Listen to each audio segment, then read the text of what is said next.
Our film begins with Emma and Charlie, two people who fell in love quickly and decided to get married. Everything between them was perfect, but 1 week before their wedding, everything turned upside down. This happened after Charlie took her to meet his friends Mike and his wife Rachel. They had a perfectly normal evening until they decided to play a game, something like Truth or Dare. They asked one question: what is the worst thing you've ever done in your life? At first, it was all fun and laughter until it was Emma's turn. Her answer shocked everyone and changed Charlie's view of her forever. He thought he knew everything about her and had finally found his soulmate, only to discover she was a stranger to him. He started asking himself, how can I go through with this after what I've heard? Let's go all the way back to the beginning. We see Charlie walking into a cafe. There, a girl sitting alone reading a book catches his attention. He tries to find a way to talk to her, especially since he has no experience with these matters. He takes the opportunity when she gets up to order her drink and photographs the book she was reading titled The Damage. Somehow the title draws him to her even more. He researches it, gets a quick idea about it, and decides to make a move, a very cliché move. He goes up to her and says, "Can you believe it? I love this book too." He starts talking to her about how impressed he is by it, but she doesn't react, doesn't respond. He gets embarrassed and walks away, but a moment later he comes back and apologizes for bothering her. He didn't mean to harass her. That's when she takes off her headphone and explains that she has a problem. She can't hear out of her right ear. Before he can process it, he's overjoyed. She gives him a second chance to try his luck. He says the same thing he said before. We jump to Charlie telling his friend Mike about his first meeting with Emma. 2 years have passed since then. He says they were both very drawn to each other. They went on a date. There she asked him for his opinion on the book's ending. She said, "I feel like you didn't really understand it." He got nervous, tried to keep up. When he felt trapped and about to be exposed, he confessed, "Honestly, I haven't read it. I did all of this just to get to know you." At first she was upset, but she stayed until the end of the date.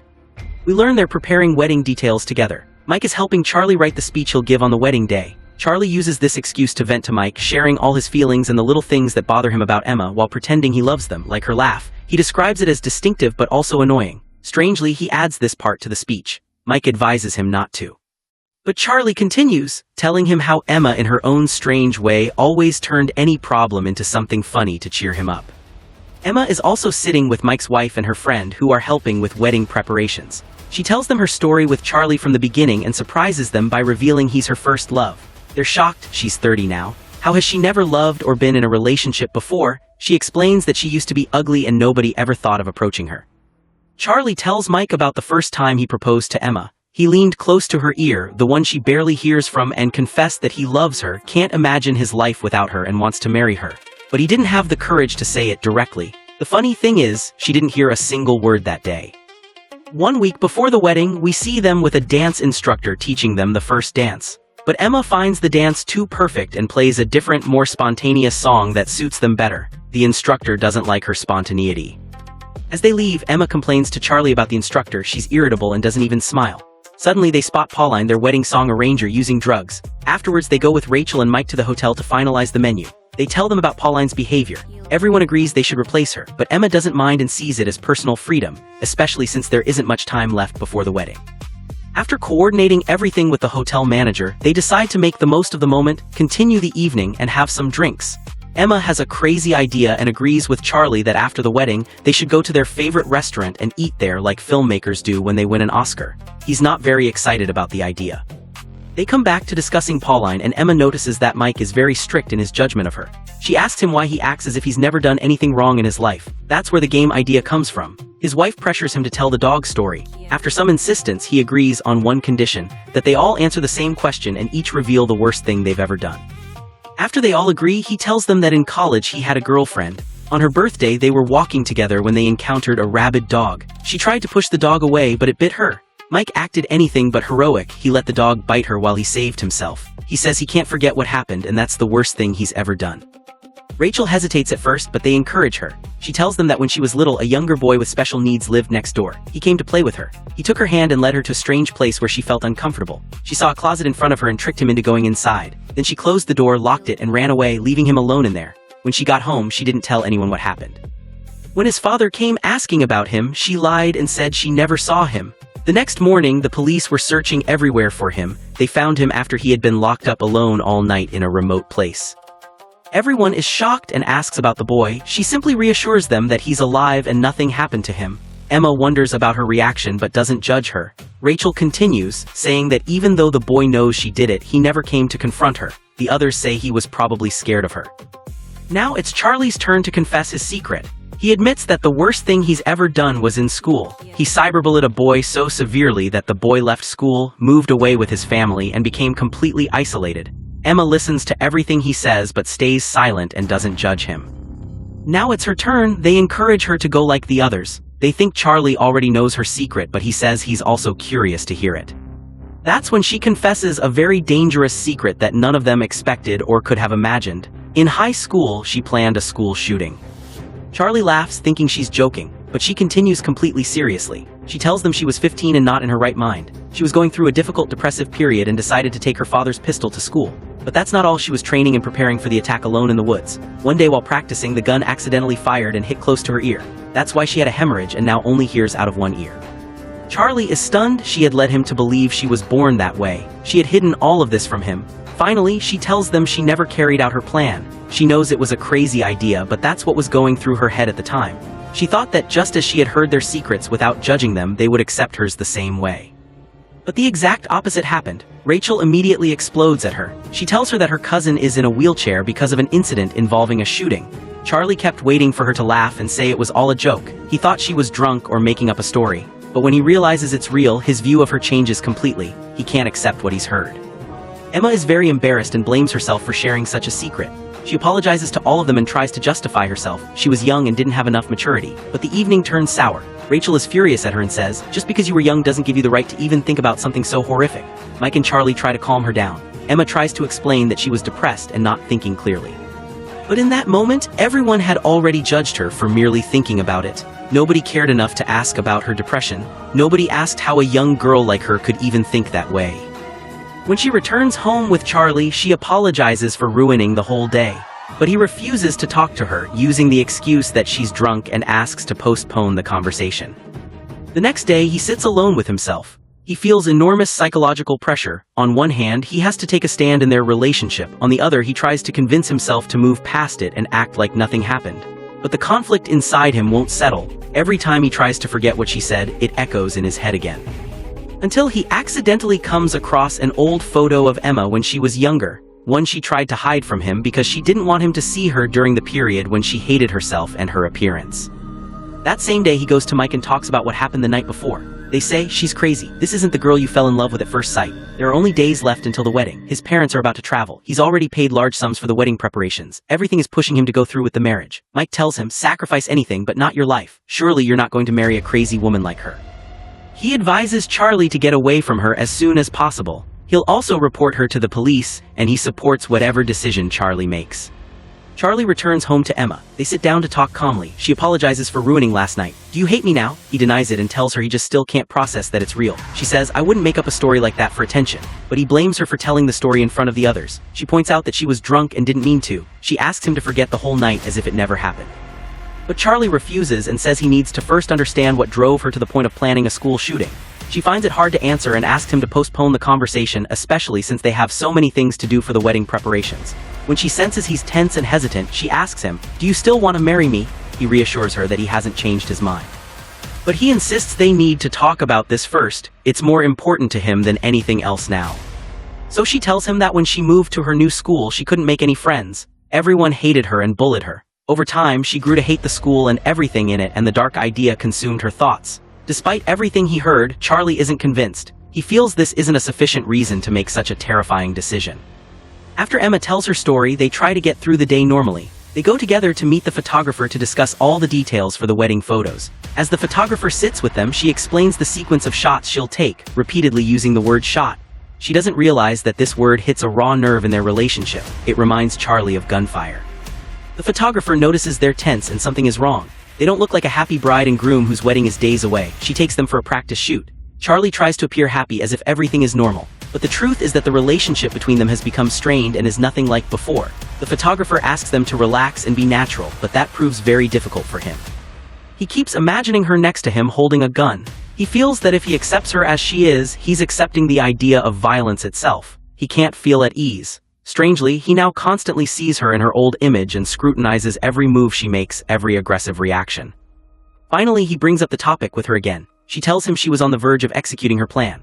But the next day she heard about a shooting at a mall near them. People lost their lives, and among the victims was a classmate of hers. That was the first time she stood against herself and began to realize that what she was planning wasn't just a simple idea, it was a real catastrophe that could destroy many lives.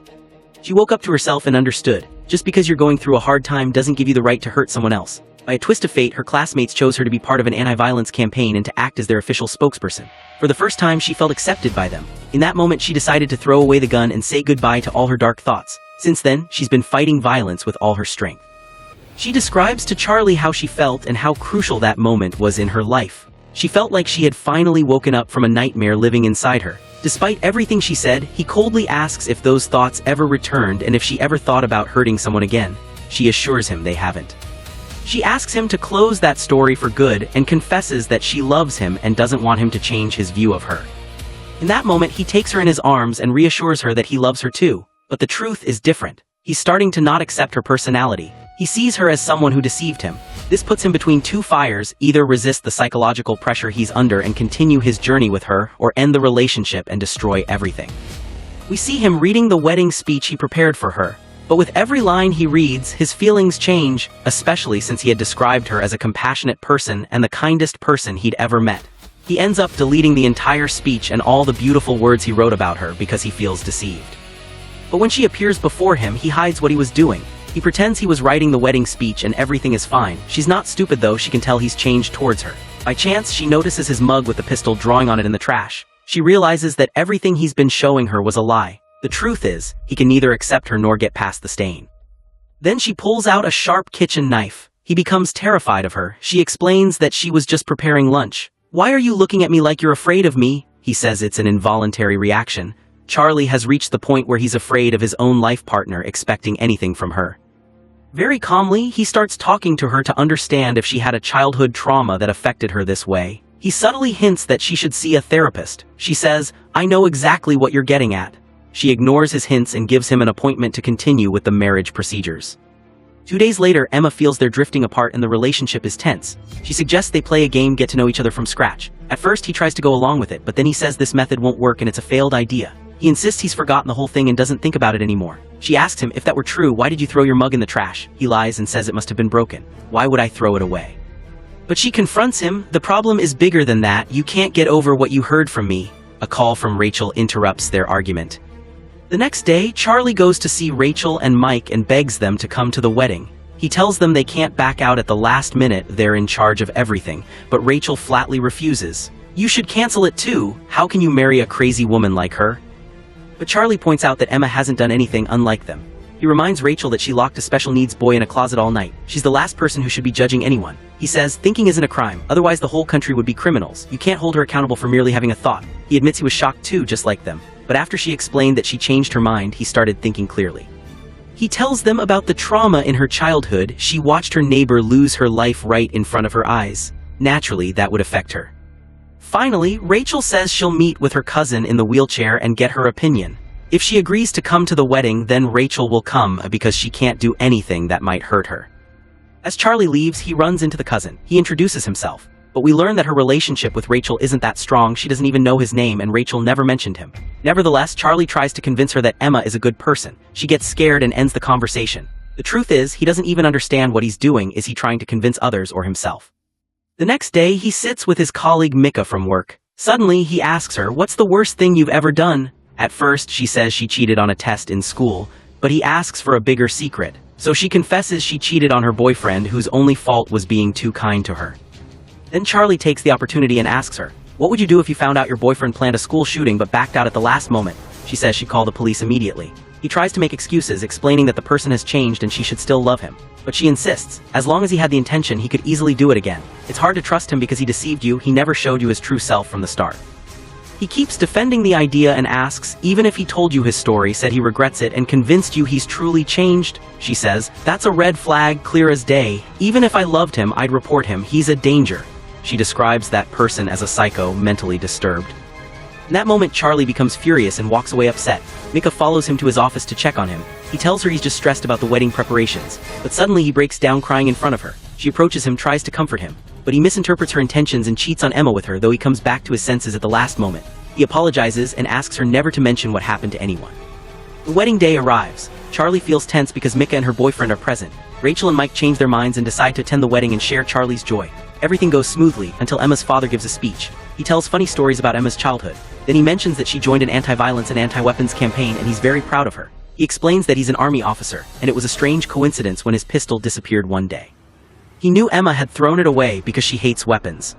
Rachel can barely contain her laughter. Charlie gets nervous hearing the topic come up. Then it's Rachel's turn to give her speech as the maid of honor. She tells everyone that Charlie introduced her to Emma and she was surprised when Emma asked her to be her maid of honor. She realized Emma has no friends. She embarrasses her further in front of everyone. She says, after getting to know her, I found her strange and complicated. She deserves an open-minded person like Charlie. That's why they're perfect for each other. Rachel succeeds in poisoning the entire wedding atmosphere. Emma withdraws and goes to the bathroom. There she hears Micah talking to her friend about the school shooting. Emma immediately assumes Rachel has spread her secret. She gets very angry, takes Charlie aside and tells him what happened. She's afraid the story will reach her parents and ruin the entire wedding.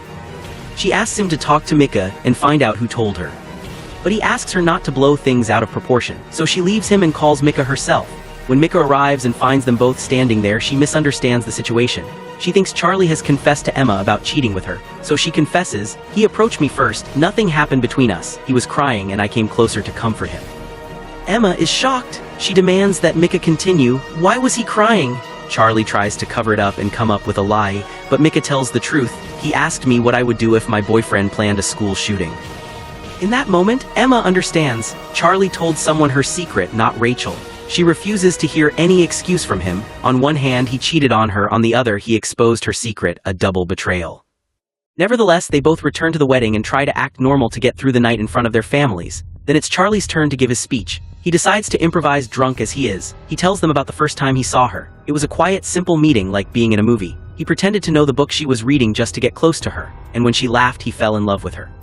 He talks about the sound of her laugh, even though Mike warned him not to mention it in the speech. He describes it as distinctive but also annoying. He loves her with everything she is. He even talks about their intimate relationship and embarrasses her in front of everyone. Suddenly, he starts shouting at the guests. He declares that she's innocent and hasn't done anything wrong, but he doesn't explain what he means. Then he apologizes to her for not meaning to cheat on her with Micah. The atmosphere turns tense. Micah's boyfriend gets angry and goes after Charlie, but Charlie continues, assuring Emma that she's the love of his life. He doesn't care about anything, even if she hurt someone before. His feelings for her remain the same and will never change. Suddenly, Micah's boyfriend gets up, walks over to Charlie and punches him in front of everyone, which is only logical. The entire wedding is ruined.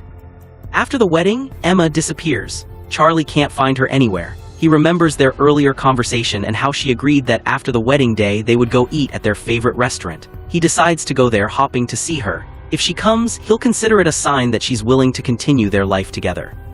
He sits in the restaurant and waits, and she does come. She treats him as if she's seeing him for the first time. And despite the fact that he had called the idea silly before, he agrees they get to know each other all over again. At the end of the film, we learn a very important lesson. Never get involved with someone named Micah because she will betray you.